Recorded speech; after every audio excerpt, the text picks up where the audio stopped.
અરવલ્લી જિલ્લાના 17 યાત્રિકો કેદારનાથ ધામની યાત્રાએથી પરત ફરતા વરસાદ તેમજ લેન્ડ સ્લાઇડિંગની કારણે ફસાતા શોભના બારૈયાના અથાગ પ્રયત્નોથી ગણતરીના કલાકોમાં જ હેલિકોપ્ટર દ્વારા એરલિફ્ટ કરીને સલામત રીતે સુરક્ષિત સ્થળે પહોંચાડી દેવામાં આવ્યા હતા અને યાત્રિકોએ ભૂપેન્દ્રભાઈ પટેલ તેમજ શોભનાબેન બારૈયાનો આભાર વ્યક્ત કર્યો હતો। કેદારનાથ ધામની યાત્રાએ ગયેલા અરવલ્લી જિલ્લાના 17 જેટલા ગુજરાતી યાત્રિકો ઉત્તરાખંડમાં મોટી લીંચોલી નજીક વરસાદ અને લેન્ડ સ્લાઇડિંગને કારણે ફસાઈ ગયા હતા। સ્ટેટ ઇમરજન્સી ઓપરેશન સેન્ટર પરથી રાહત કમિશનર આલોક પાંડેએ ઉત્તરાખંડ સરકારના SEOCનો સંપર્ક સાધીને આ ફસાયેલા આપણા અરવલ્લી જિલ્લાના યાત્રાળુઓની વિગતો અને સંપર્ક નંબર વગેરે પહોંચાડ્યા હતા। ઉત્તરાખંડ સરકારના SEOC દ્વારા ફસાયેલા યાત્રાળુઓના રેસ્ક્યુ અંગે રુદ્રપ્રયાગ જિલ્લા કંટ્રોલ રૂમ સાથે પરામર્શમાં રહીને તત્કાલ રેસ્ક્યુ ઓપરેશન હાથ ધરવામાં આવ્યું હતું। જોકે વાતાવરણ ક્લિયર થતાં જ અરવલ્લી જિલ્લાના બધા જ યાત્રિકોને હેલિકોપ્ટર દ્વારા એરલિફ્ટ કરીને ગણતરીના કલાકોમાં જ સહી સલામત નીચે સુરક્ષિત સ્થળે પહોંચાડી દેવામાં આવ્યા હતા।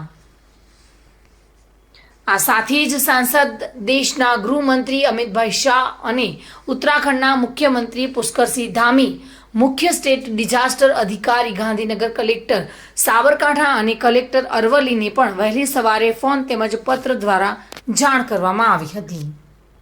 आज सुबह से जो है रेस्क्यू अभियान चलाया गया। रेस्क्यू जो है एयरलिफ्ट भी किए गए हैं और जहाँ जहाँ से लोग रास्ते के माध्यम से आते थे उनको भी किया गया। तो सोनप्रयाग तक, अब गौरीकुंड से सोनप्रयाग के बीच हमने लगभग 1500 लोग को रेस्क्यू कर दिया है और एयरलिफ्ट से हमने जो है लगभग 550 के लोग रेस्क्यू कर दिए हैं। और जो लिंचोली और भीमबली में भी अभी 500-550 लोग बचे हुए हैं, उनको भी अभी रेस्क्यू कार्य चल रहा है। 6:30 बजे तक लगभग हमारा रेस्क्यू कार्य चलता रहेगा। इसके लिए हमने केंद्र सरकार से भी प्रार्थना करी थी, तो उसमें जो है हमारा जो है चिनूक हेलीकॉप्टर और MI आ चुके हैं, तो उनसे भी रेस्क्यू किया जाएगा।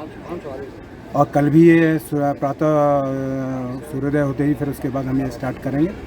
कल रात की भीषण बारिश से, अत्यधिक वर्षा से जो है जगह जगह पर रास्ते टूट गए हैं। पैदल ट्रैक पर जो है बोल्डर आ गए हैं, खासकर जो है रामबाड़ा और लिंचोली और भीमबली के बीच में। और इसके अलावा जो है बता रहे हैं कि रामबाड़ा में 2 पुराने पैदल ट्रैक के 2 पुल बह गए हैं। और इसके अतिरिक्त सोनप्रयाग में बाज़ार से 1 किलोमीटर ऊपर वॉशआउट रोड हो गया है, बड़े बड़े पत्थर और बोल्डर आ गए हैं। इस प्रकार से जो है पूरा रास्ता जो है पैदल ट्रैक और मोटर मार्ग भी काफ़ी क्षतिग्रस्त हुआ है, टूट गया है। यात्रियों को जो जहाँ पर थे देर रात को रोक दिया गया और उन्हें सलाह दी गई कि आगे की यात्रा स्थगित कर दें, जब तक ट्रैक सही नहीं हो जाता है यात्रा ना करें। और कोई कहीं फंसा हुआ नहीं है, क्योंकि यात्रियों को जगह जगह रोका गया है, कोई फंसा हुआ नहीं है। फिर भी जो है जिलाधिकारी महोदय और कप्तान साहब जो है ऊपर केदारनाथ चले गए हैं और वहाँ से जो है स्थितियों पर नियंत्रण रख रहे हैं।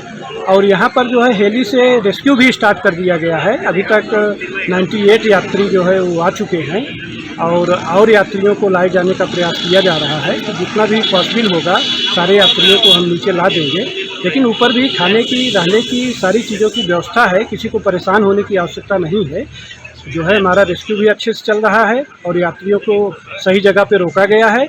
और सभी श्रद्धालुओं से और कांवड़िए से और तीर्थयात्रियों से ये हमारी अपील है, जिला प्रशासन अपील करता है, अनुरोध भी करता है कि अपनी यात्रा अभी स्थगित कर दें। जब तक ट्रैक ठीक नहीं हो जाता, मोटर मार्ग ठीक नहीं हो जाता, तब तक यात्रा ना करें। अरवल्ली जिल्लाना 9 माणसों केदारनाथनी अंदर फसाया था, जेनी जानकारी सरकारश्रीमां मळी थी। तात्कालिक धोरणे अमरा CM साहेबे वहीवटीतंत्रनी सूचना आपी અને એના આધારે તેઓશ્રીને કેદારનાથમાંથી જ્યાં ફસાયા હતા ત્યાંથી હેલિકોપ્ટર દ્વારા સલામત જગ્યાએ ખસેડવામાં આવ્યા છે। અત્યારે કોઈ પણ જાતની એમને તકલીફ નથી. સાથે સાથે એમના જે પરિવારજનોને પણ અત્યારે શાંતિ થઈ છે અને એ સરકારશ્રીની જાગૃતતાના કારણે સમયસર આ કામ થયું છે. ધાર્મિક ભટ્ટ સાથે bureau report today Gujarati news.